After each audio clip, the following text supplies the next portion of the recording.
When to fight and when to take flight. Hi, friends, it's Adam, the crippled cannabis cowboy.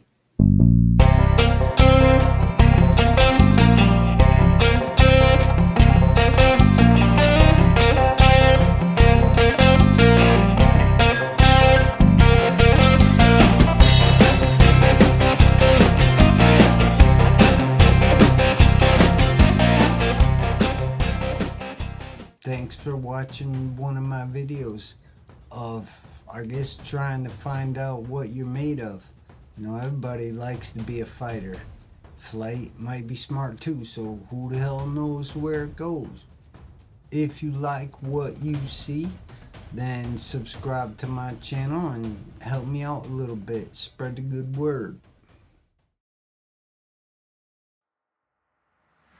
So I get this question sometimes. I've gotten it before.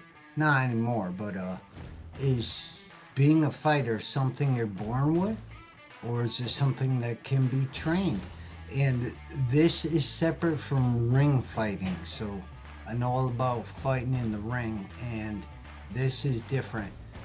There are aspects that I think that can be trained. I mean, there is the fact that you're born a fighter, so there's always that.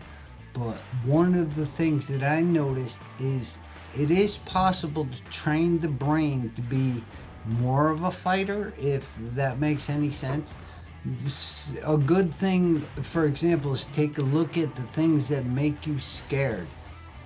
Is there a way that you can practice one of those without putting yourself in danger, of course? But it's kind of like just taking a touch. Just deal with a little something, so it's kind of like you acclimate to that fear type thing. Now, this is something that is hard for me to understand. I do understand. I have felt the fear, but I'm definitely more of a fighter. It's like I said, it's not a ring thing. It's just like a mentality, and it's got a lot to do with my life. I don't got no kids. I don't got any responsibilities really. Plus, now I'm freaking sick and dying anyway. So, being a fighter, it's really no thing. It's just natural to me. Just some wild examples, like say you have arachnophobia. Is there a way that you can be around a spider so you taste that arachnophobia just a little bit? It makes you that little bit stronger.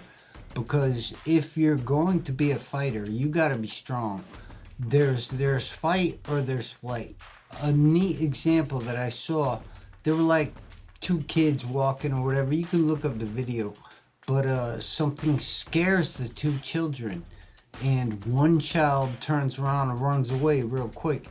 The other child flexes his muscles and kind of like yells and kind of like, come on. Now that's a way to think about, like, how are you? If you're surprised in some kind of way, are you someone that will run?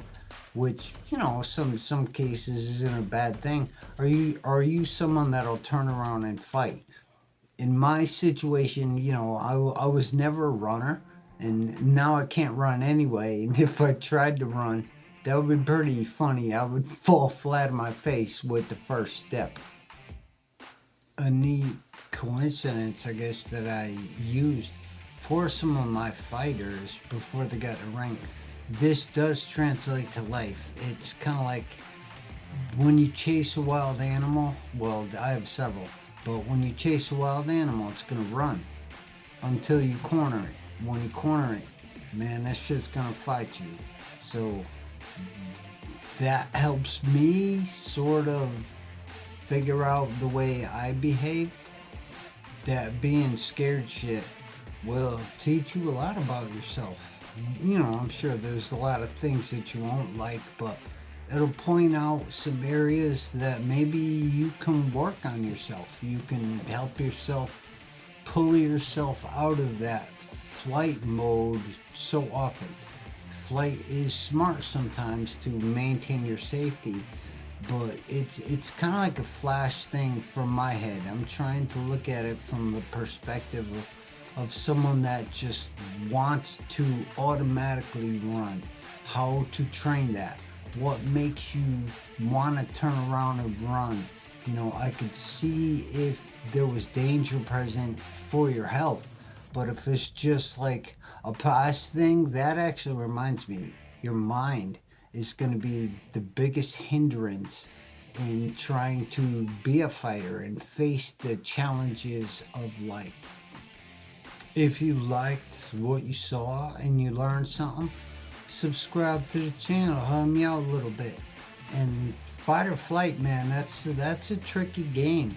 You know, kind of like I said, your brain is gonna mess with you, and that's just another reason to show your teeth in more situations than one thinks.